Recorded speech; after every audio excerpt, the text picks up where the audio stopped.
Welcome to Sunday Worship Service with our pastor, Pastor Kim Lantada.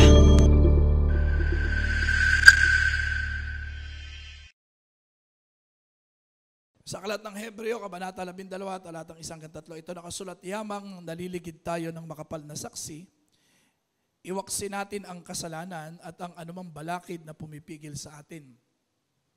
At tayo'y buong tiyagang magpatuloy sa takbuhing nasa ating harapan.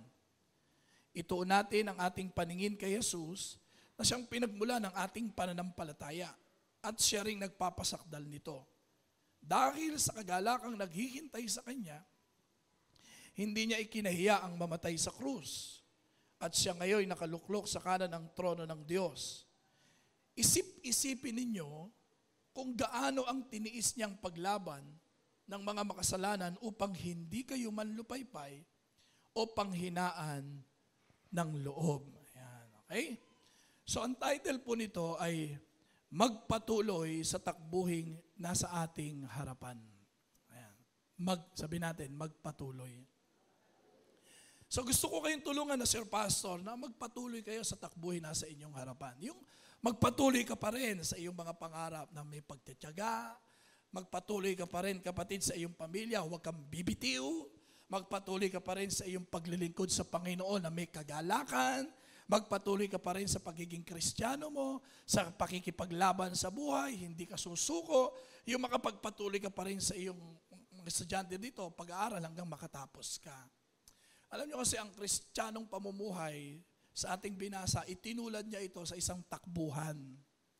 Okay? Hindi ito maiksing takbuhan. Kumbaga sa para itong marathon. Pag marathon ang takbuhan, hindi naman pabilisan niya. Ang kailangan mo dyan, matinding paghahanda at pagtitiyaga talaga kapag ikaw ay sumali sa takbuhan ng marathon. So, hindi ko alam ang tinatakbo ngayon ng buhay ninyo, mga kapatid. Marahil meron sa atin dito, nag-iisip-isip ka na sumuko dahil parang napapagod ka na siguro. O kaya naman iba sa atin dito may plano ng bumitiw dahil sa hirap ng buhay. O gusto mo nang umayaw dahil hindi mo na kaya. Lagi niyo tandaan ito, ha? Si Satanas na ating kaaway at kanyang mga kampong demonyo. Wala siyang ninais sa buhay natin, kundi yung wala tayong matapos. Yan ang gustong-gusto niya. Yung wala kang marating at wala kang mapagtagumpayan. Hindi maganda yon, di po ba, sa buhay. Yung wala kang natatapos, sinisimulan mo pero hindi mo natatapos. Pinupuntahan mo pero hindi mo marating. Lumalabang ka pero hindi ka nagtatagumpay. Yan ang gustong-gusto ni Satanas sa buhay natin. Katulad ng mga Kristiyano rito, na kung saan ay sa kanilang pagsunod sa Panginoong Hesukristo, na paghayo, pagbabahagi ng mabuting balita, panghihikayat ng mga tao, dumanas po sila na matinding pag-uusig, matinding pagsubok. Kung kaya't ang may akda ng aklat ng Hebreo ay nagbibigay sa kanila ng kalakasan, binibigyan sila ng, hinihikayat silang magpatuloy. Ini-encourage sila, pinalalakas sila sa kabila ng mga matinding mga pag-uusig na dinadanas nila. Magpatuloy pa rin sila. Okay? Makikita natin sa Bible, bukas na bukas ang Biblia, mga kapatid. Hayag na hayag dito ang lahat ng bagay na makakatulong sa atin. Para makapagpatuloy pa rin tayo hanggang sa marating mo yung finish line. At kalugdan ka ng Diyos bilang runner and as a finisher. Tapikin mo yung katabi mo, sabi mo, you are a finisher. Magpapatuloy ka lang.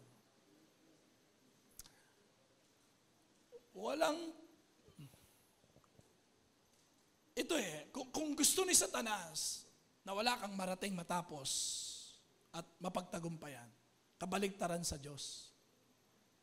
Ang Diyos, ibig niya na may matapos ka. Kalooban ng Diyos na may marating ang buhay mo. Kalooban ng Diyos na nagtatagumpay ka sa mga problema at pagsubok na habang ikaw ay tumatakbo ay mayroong mga haharapin, mga pagsubok at problema. But God wants to see all of us na nagtatagumpay po tayo dyan. Amen? So, kapag nakarating ka na sa finish line, di ba? Ang sarap ng pakiramdam eh. Di ba? Sa buhay na meron tayong natapos, sa buhay meron tayong narating, meron tayong napagtatagumpayan. Katulad ng sinabi ni Pablo, masabi mo rin ito. Okay? 2 Timothy chapter 4, verse 7. Puspusan akong lumaban sa paligsahan. Natapos ko na ang dapat kong takbuhin. Nanatili akong tapat sa pananampalataya. Amen? Sinabi ito ni Paul nung mamamatay na siya. Wala siyang pinagsisisihan. Masaya siya sapagkat alam niya na sinabi niya na puspusan siyang lumaban sa paligsahan. Hindi siya kailanman sumuko sa laban ng buhay. At sinabi niya, natapos ko ang dapat kong takbuhin. Gaano man kalayo ang kanyang tinakbo, narating niya. At narating niya yung finish line. Bakit? Sabi niya, nanatili ako. Hindi siya umayaw. Hindi siya sumuko. Hindi siya bumitiw. Paano natin gagawin yon, mga kapatid? Paano tayo magpapatuloy sa takbuhing nasa ating harapan ngayon? You know, whether we like it or not, we will arrive. Talagang makakarating at makakarating ka lang. Depende kung saan ka darating. Baka dumating ka dun sa hindi mo natapos. Baka ang datnan mo yung bagay na hindi mo narating. O hindi ka nagtagumpay, kundi talunan. At doon ka na tumigil. Kaya sabi ng may akda, you need to continue to run the race. Magpatuloy kayo sa takbuhin nasa inyong harapan. So paano natin gagawin?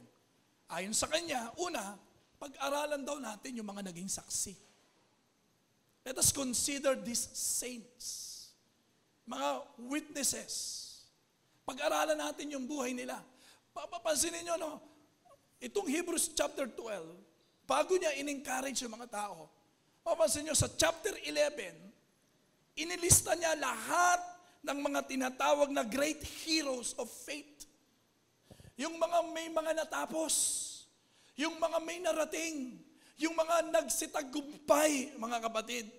Kaya sabi ng verse 1, yamang naliligid tayo ng makapal na saksi. Iwaksin natin ang kasalanan at ang anumang balakid na pumipigil sa atin at tayo buong tiyagang magpatuloy sa takbuhing nasa ating harapan. So kung pag-aaralan natin, parang sinasabi niya, tingnan ninyo, itong mga may narating. May mga natapos yan. Mga nagsitagumpay yan. Tingnan nyo, pag-aralan nyo yun bago kayo sumuko. Bago kayo tumigil, bago kayo umayaw, bago kayo bumitiw. Consider these saints. Tingnan nyo yan, because there are 3 truths about these witnesses. 3 katotohanan. Ang makikita natin dito, sa mga may natapos narating at mga nagsipagtagumpay.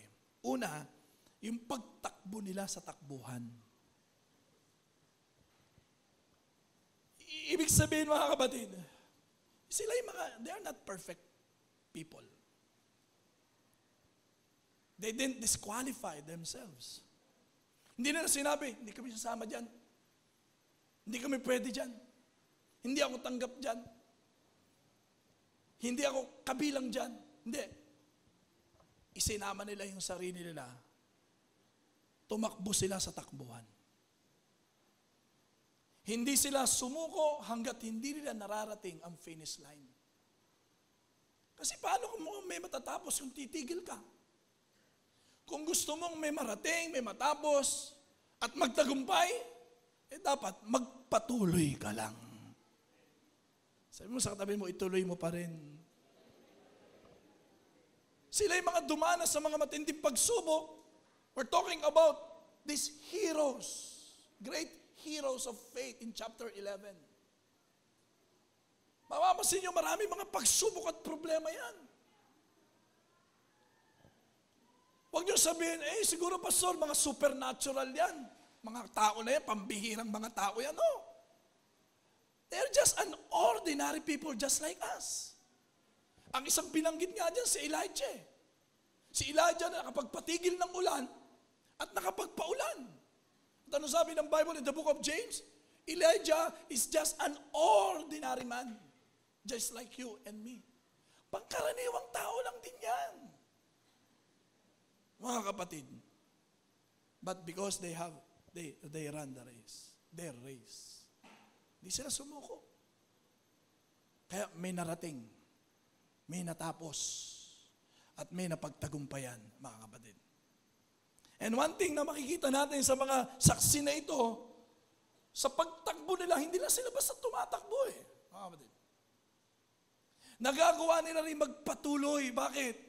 Sapagkat meron ding tinatanggap na pagpapala Blessing. I always say to you, when you obey, there is a reward. But when you disobey, there is a consequence. Ano mang gagawin natin? May gantimpala yan, mga kapatid. Walang masasayang sa pagtakbo natin. Basta magpatuloy ka lang. Tumakbo ka lang, magpatuloy ka. At ang titingnan mo, itong mga taong nakatapos, may narating, mga nagsipagtagumpay. Huwag mong titingnan yung mga taong walang nararating. Huwag mong titingnan yung mga taong walang tinapos. Huwag mong tingnan yung mga taong mga sumuko, bumitiw. Minsan yun ang tinitingnan natin Maganda sanang tingnan mo yun. Yung may matutunan ka. Dapat maganda makita mo yon na hindi mo gagayahin. Huwag mo sabihin, bakit sila? Di ako rin. Minsan may ganun tayong pag-iisip Diba? Kung makita mo man silang sumuko, bumitiw, dapat maging aral sa'yo yon. Ang gagayahin ko, itong mga taong hindi bumitiw. Ang titingnan ko, yung mga hindi sumusuko. Ang titingnan ko, yung may mga natapos at narating at mga nagsipagtagumpay laban sa mga problema at pagsubok. Amen?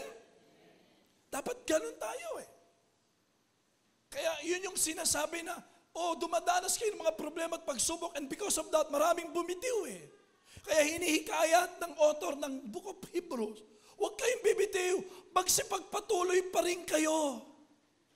Kaya nga tinalakay din dyan, di po ba?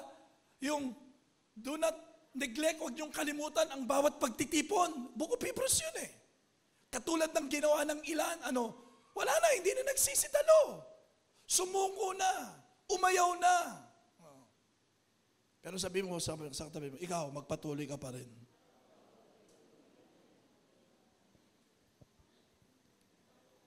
There is a reward. Walang masasayang sa pagpapatuloy natin.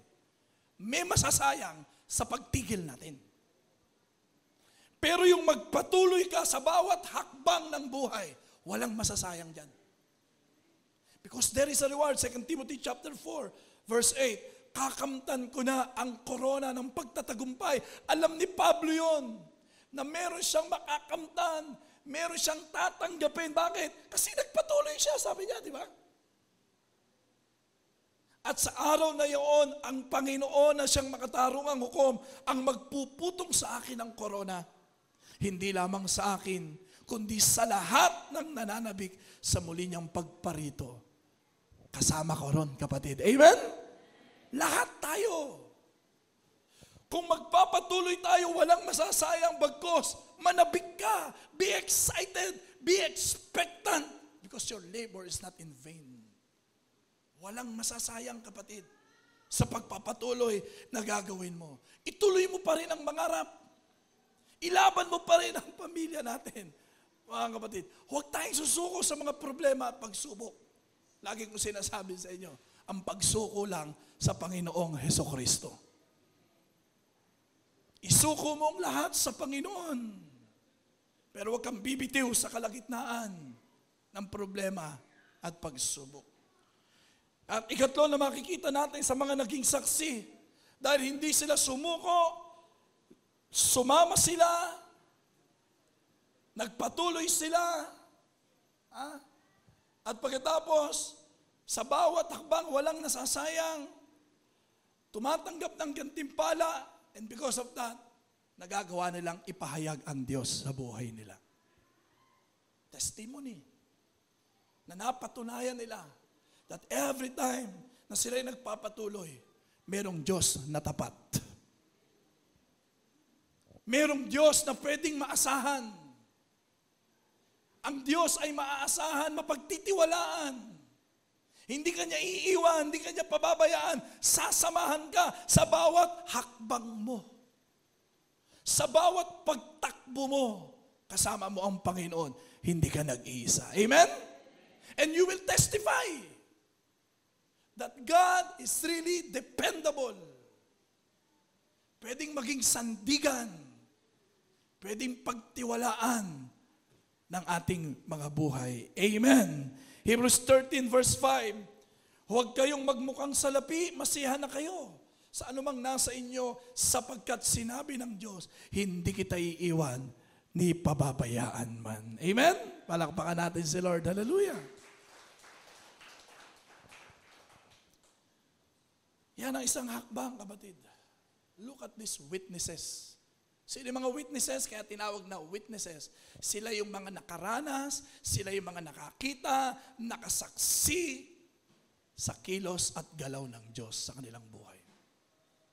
Sa kanilang pagpapatuloy, napatunayan nila, nasaksihan nila na mayroong Diyos na tapat sa tuwing sila ay magpapatuloy. Pangalawa, mga kapatid, hindi lang natin dapat pag-aralan ang mga naging buhay ng mga taong may natapos, narating at nagsipagtagumpay. Importante rin yung paghahanda sa sarili. So matapos, ibaling ng may akda sa mga taong nakatapos, may narating at mga pinagtagumpay ng Diyos dahil nagpatuloy sila. Sabay ibinaling niya sa bawat isa sa ating sarili ngayon. Still, you need to be prepared. Kailangan ihanda mo rin ang sarili mo. Consider yourself. Kaya sabi ng Bible, sa teksto natin, iwaksi natin ang kasalanan. So, tingnan mo sila, di ba mga nagtagumpay sila? Bakit? Nagpatuloy sila. Hindi sila sumuko, hindi sila bumitiw. Kaya ihanda mo rin ang sarili mo. Kung nangyari sa kanila yon, mangyayari rin sa iyo yon. Amen? Pero kailangan ihanda mo pa rin ang sarili mo na ang sabi, pero dapat iwaksi natin ang kasalanan.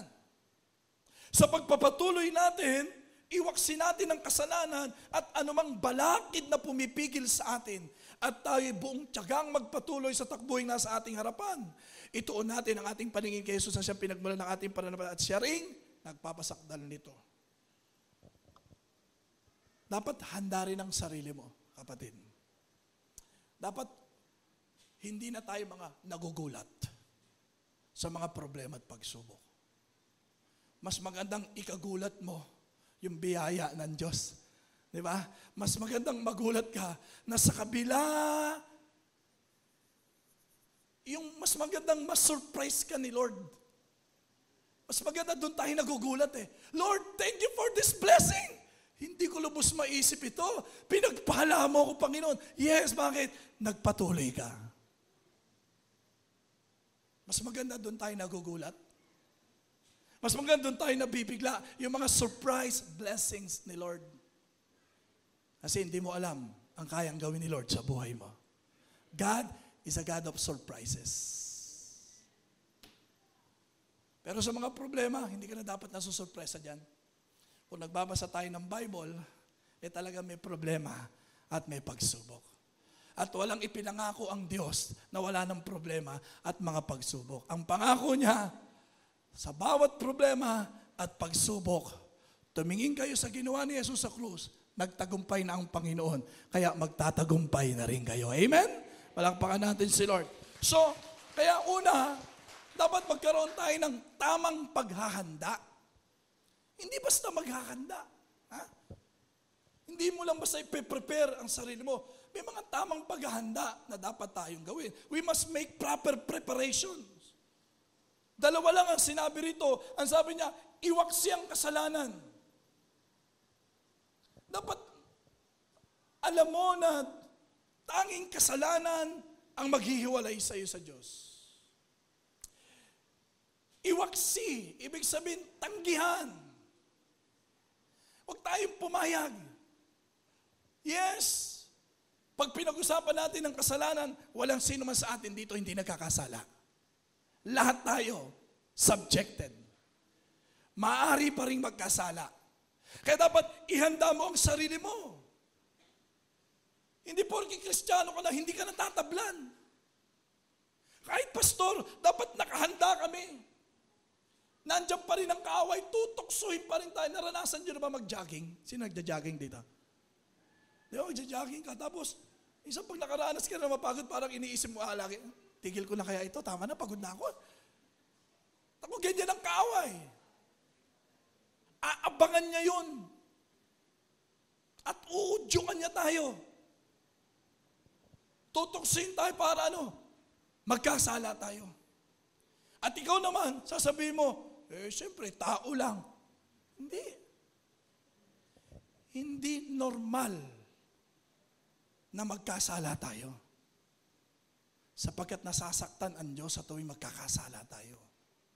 But it's a reality.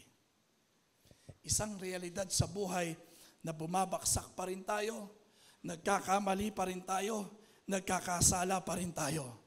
Pero ang gusto ng Diyos, huwag kang magpatuloy dyan. Because magpatuloy ka sa kalooban ng Diyos.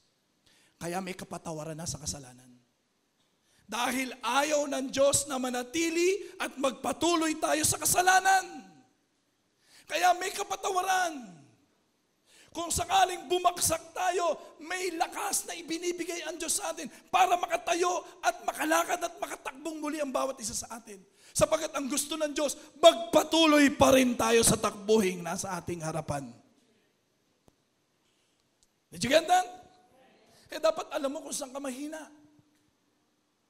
Bantayan mo yun. Ihanda mo ang sarili, tutuksuhin ka pa rin. Ihanda mo ang sarili kapag dumaranas ka ng mga problema, pagsubok, nandyan ang kaaway, tutuksuhin ka para magkasala ka sa Diyos. Prepare yourself for that. And the more you follow the Lord, the more na sumusunod ka sa Panginoon, nandyan ang kaaway. So dapat ihanda mo na ang sarili mo ron. Amen? Sabi mo sa katabi mo, ihanda mo na ang sarili mo doon. Bakit? May kaaway. Hindi pwedeng ganun-ganun na lang. Isang example ko dyan, yung basketball Mga basketballista rito, mga nanonood. Sa totoo lang, madali lang sumute. Ba't tumihirap? May humahadlang. May haharang sa'yo. Hindi ka basta-basta pasusyutin yan. They will try their best to stop you. At yung iba nakakapanakit na. Kaya huwag ka magtaka bakit mahirap sumute. May kaaway may kalaban Sa totoo lang, madali lang ang sumunod sa Diyos. Pero bakit humihirap? May kaaway. He will try his best to stop you. Para hindi mo maranasan yung buhay na merong natatapos, may nararating, at merong napagtatagumpayan. Sapagkat gusto niya yung wala kang marating. Wala kang matapos sa buhay. At wala kang mapagtagumpayan. Yan ang gusto ni Satanas. Kaya ang Diyos ay naglaan ng kapatawaran sa kasalanan. Sapagkat alam ng Diyos, magkakasala at magkakasala pa rin tayo. Pero kung sakaling dumating yun, ang Diyos ay tapat sa kanyang pangako. Handa tayong patawarin gaano man kalaki ang ating naging pagkakasala. Upang sa ganon, magpatuloy pa rin tayong sa takbuhing nasa ating harapan. Amen? Palakpakan nga natin si Lord. At ikalawa na dapat mong paghandaan sa iyong pagpapatuloy. Ang sabi rito, iwaksin natin ang kasalanan at anumang balakid na pumipigil sa atin. Hindi lang iwaksi ang kasalanan, bantayan mo rin sa'yo ang sarili mo sa mga bagay na magiging balakid sa buhay mo. Sa gabal, importanteng itigil ang mga humahadlang sa buhay natin. Lagi kong sinasabi, anumang pampalayo sa Diyos, layuan. Anumang pumipigil sa'yo sa Diyos, itigil mo na yan. Yung kasalanan, obvious. Alam natin, kasalanan. Ang mabigat itong ikalawa, yung paghandaan mo. Kasi minsan hindi mo nakikita ito. Ihanda mo sarili mo sapagkat itong pangalawa na maaari maging mga balakid at datlang, hindi naman kasalanan. Hindi rin masama. Kaya lang hindi tama. Hindi porke mabuti ay tama na. Minsan yung mabuti nagiging hindi tama para sa buhay mo. Bantayan yun. Kahit mabuti yan, sa tingin mo dahil hindi masama at hindi ka sa kasalanan. Pero kung dahil dyan, ito'y naglalayo sa'yo sa Diyos. Nag-aalis sa'yo sa presensya ng Diyos, hindi na tama yun. Hindi ka bibigyan ng Diyos ng isang bagay na malalayo ka sa Kanya. Lalo na kung ikaw ay naglilingkod at nawawala ka sa paglilingkod. At sinasabi mo tuloy, hindi naman masama ito ah. Oo.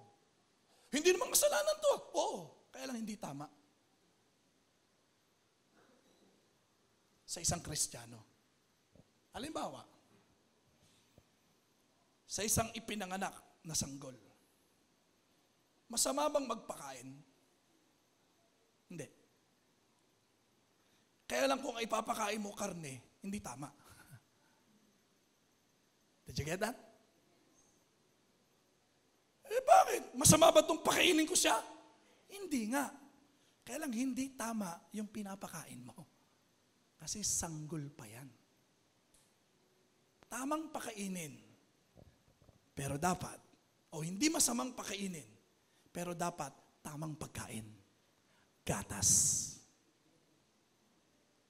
Sa pagsunod natin sa Diyos, ganun din. Huwag mo sabihin hindi masama. Huwag mo sabihin hindi kasalanan. Pero baka hindi tama. Hindi tama yung nalalayo ka na sa Diyos. Hindi tama yung tumigil ka sa paglilingkod because of that. Prepare yourself for that.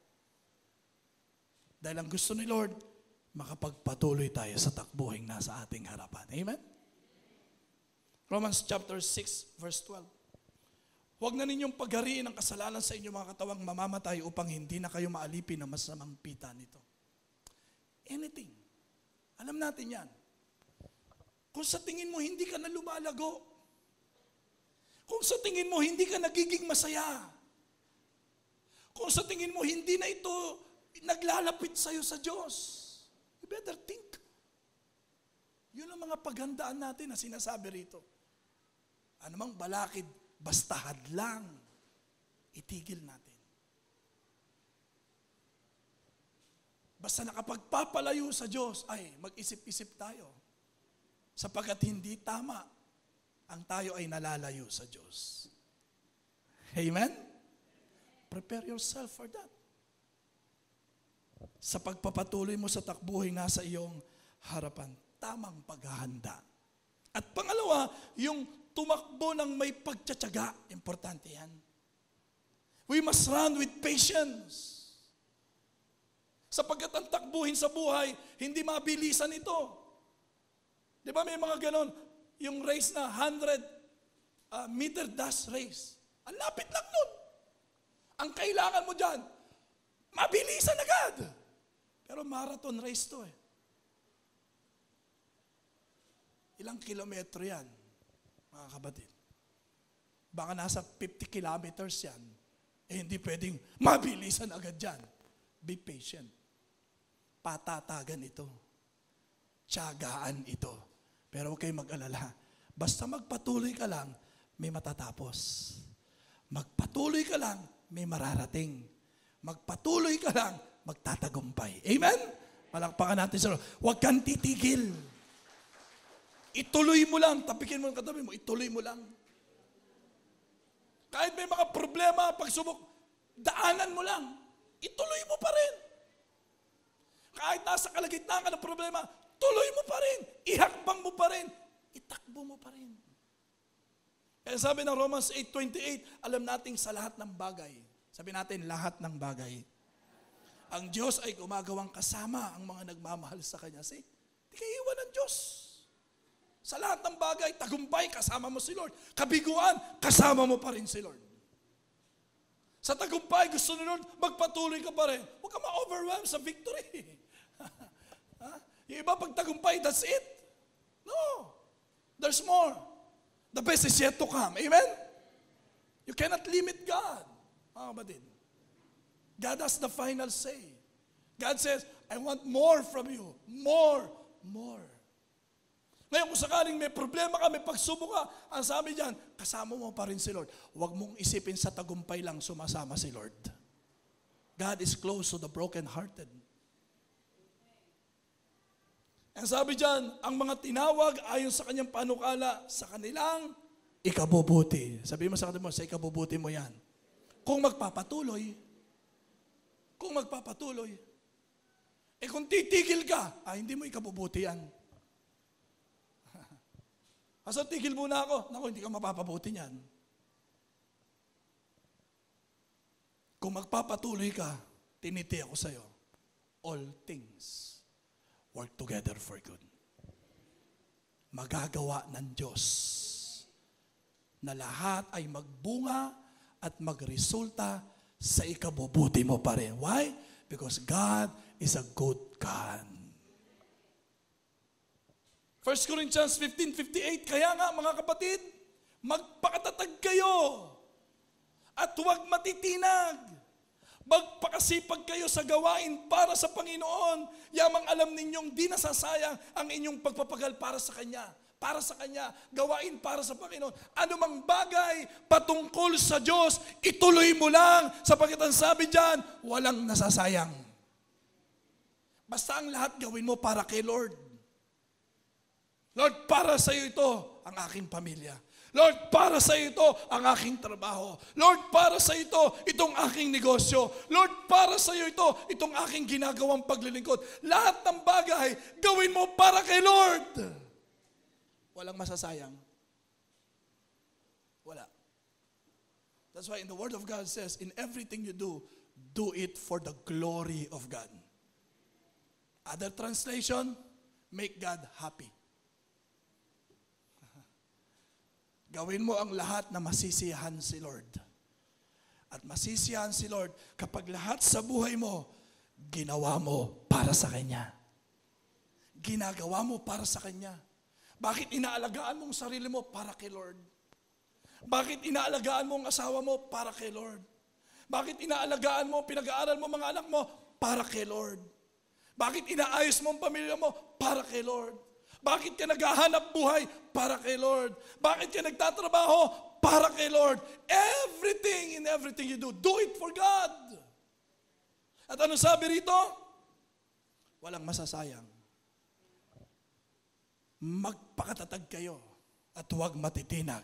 Magpakasipag kayo sa gawain para sa Panginoon. Yamang alam niyong di nasasayang ang inyong pagpapagal para sa Kanya. Amen? Palakpakan natin si Lord. Hallelujah! So, dyan mo inihahanda ang sarili mo. Ihanda mo ang sarili mo. May mga problema, may mga pagsubok. Ihanda mo ang sarili mo. Huwag kang makakalimot sa Diyos. Lahat pa rin ay gawin mo para sa Panginoon. At importante, alam mo ang iyong prioridad. When you prepare yourself, you should know your priority. At lagi kong ituturo sa iyo yung tamang pagkakasunod-sunod. At huwag mong babaguhin yung pagkakasunod-sunod because God is a God of order. Kapag binago mo yan, disorder, chaos yan, magugulo. Kaya maraming nagugulo. Pilit nilang sila nag-aayos. Inayos na nga ni Lord eh.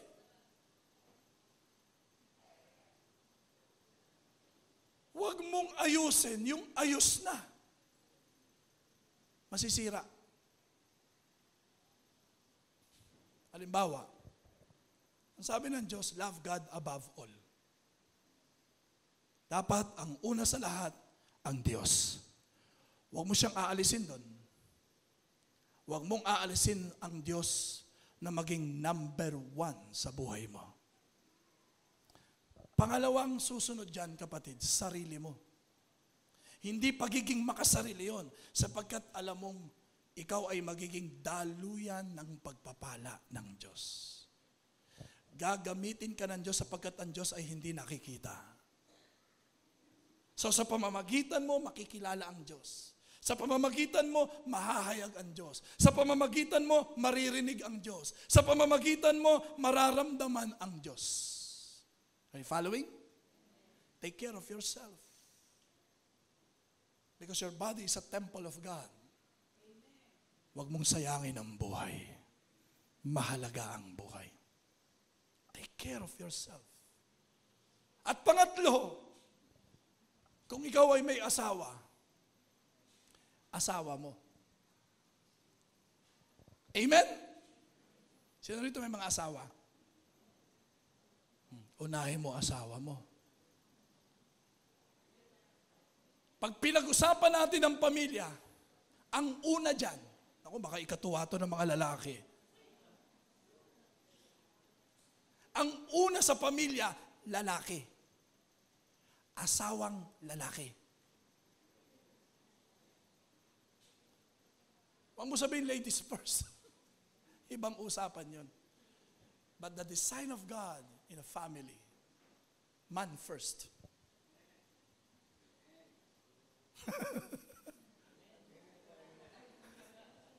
Ang unang pinagsisilbihan lalaki, yung asawa mo, sapagkat yan ang susunod sa sarili mo.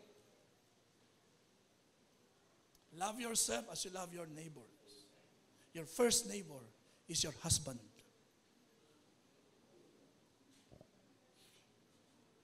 Amen? Siyempre yung husband, uunahin mo rin yung babae. Matapos ang sarili mo. Ano ibig sabihin? Sa kasusunod ang mga anak. Kasi nangyayari inuuna ang anak. Kamustahan nga lang o kamusta ang mga bata? Pagdating sa bahay, asa na mga bata? Pag inahiyan na ng pagkain, nauna ang mga bata. Sweetheart, huwag maubusin sa mga bata yan. Mali Mali. At ang susunod sa mga bata, mga magulang. Kung kasama ninyo, magulang ninyo. At pagkatapos, ay yung mga kasama mo, mga kapatid mo, kung meron. Are you following? At susunod, ang church. Una, sa church, siyempre sino? Yung tatay din. Si pastor. Tapos si pastora. Tapos yung mga leaders.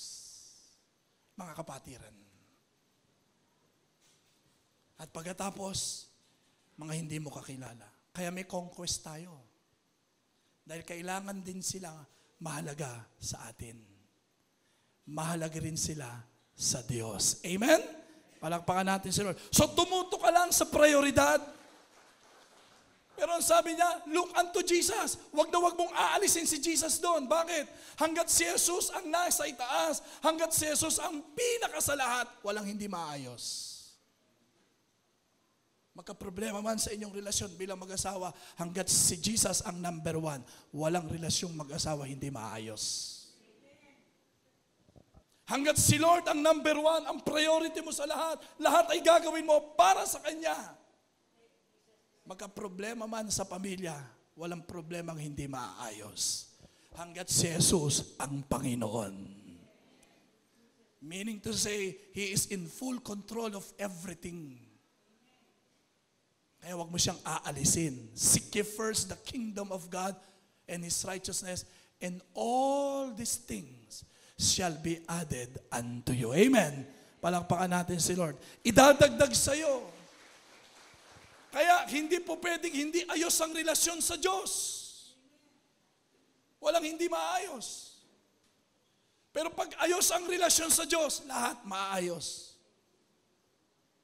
Hanggat si Lord ang Panginoon ng buhay mo, ninyong mag-asawa, ninyong pamilya. Kaya sabi, look unto Jesus. Walang problema na hindi mo mahaharap. Walang tao na hindi mo matitignan eye to eye. Hanggat ayos ang relasyon sa Diyos. Amen? So paano tayo magpapatuloy sa takbo'y nasa ating harapan? Tingnan mo yung mga nagpatuloy. Mga may narating yan kasi nagpatuloy. May natapos kasi nagpatuloy. Tapos titigil ka. Huwag mong tingnan yung mga tumigil. Ang tingnan mo yung mga nagpapatuloy. Pag-aralan mo sila kung bakit sila nakapagpapatuloy. May mga problema rin yan. May mga pagsubok din yan. Pero ang sikreto nila, nagpapatuloy sila. Bakit? Nagagawa nilang ihanda ang sarili nila. Sa mga kasalanan, sa mga pagsubok, sa mga problema, at tamang prioridad sa buhay. At pangatlo, yung pagsasaalang-alang sa sumagip sa atin. We need to consider our Savior, mga kapatid. And that is our Lord Jesus Christ. Para makapagpatuloy ka, sabi rito, dahil sa kagalakang naghihintay sa Kanya, ni Jesus.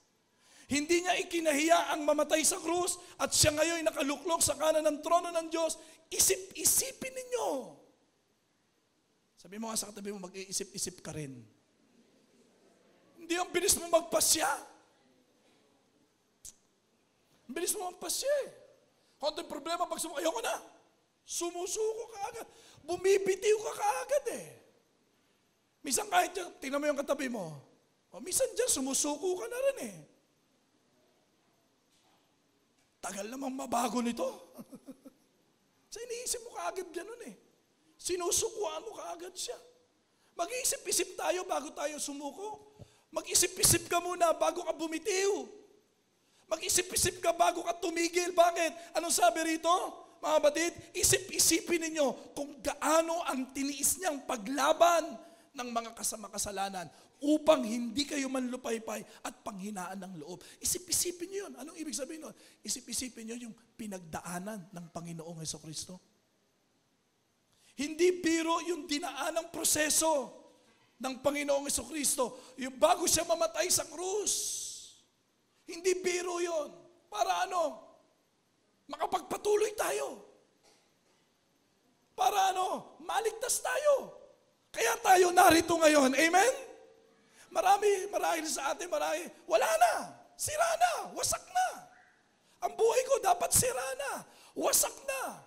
But because of the grace of God and the Lord Jesus Christ, hallelujah, narito pa rin ako, nagpapatuloy sa Panginoon. Amen? Bakit?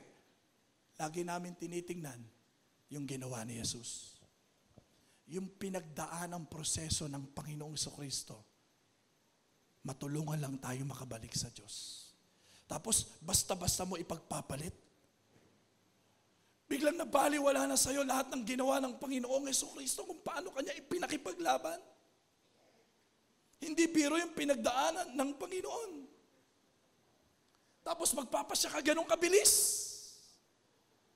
Yung ipako sa ang Panginoong Jesucristo doon sa krus. Hindi lang yung pinagdaanan ng Panginoong Jesucristo, mga kapatid, yung naging dahilan ng Panginoon.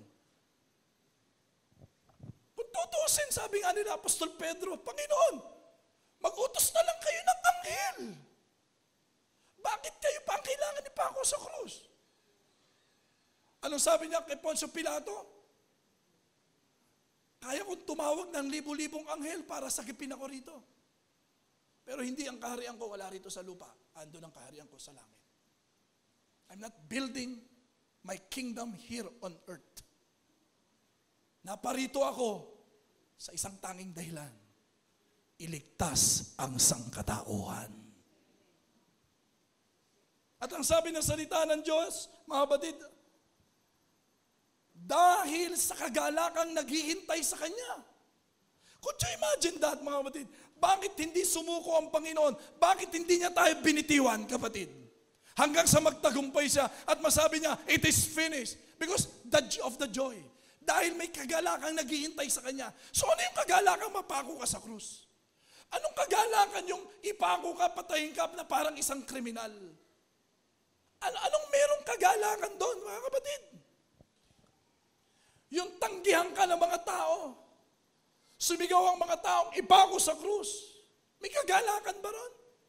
Wala doon, wala doon. Yung naghihintay sa kanya. Na alam ng Panginoon, pag natapos ko to, may mararating ito. Tagumpay laban sa kaaway, tagumpay laban sa kasalanan, tagumpay laban sa kamatayan.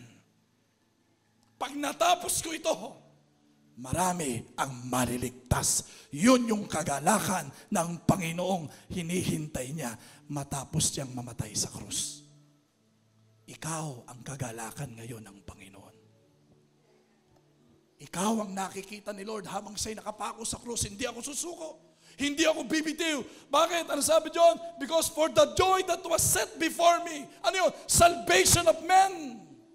Kaya sa tuwing may makakakilala sa Panginoon, ang sabi ng Bible, thousands and thousands of angels are rejoicing in heaven.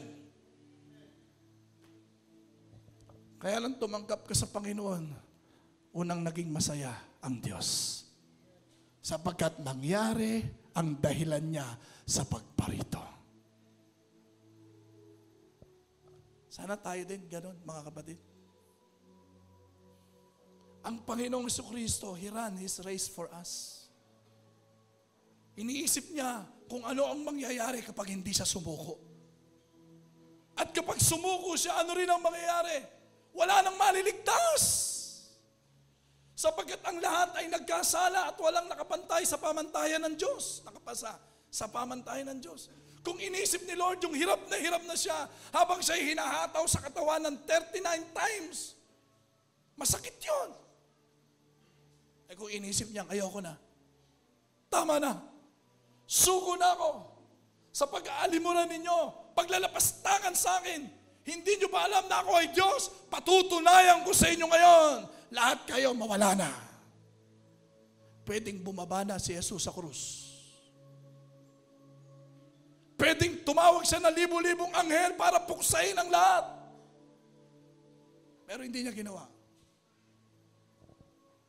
Sapagkat alam niya, kapag tinapos naman niya, maliligtas ang bawat isa sa atin. Kaya ka narito ngayon at narito ako. Bakit? Ipinakipaglaban tayo ng Panginoong Jesucristo. Amen? Palakpakan natin si Lord. Let us all stand up.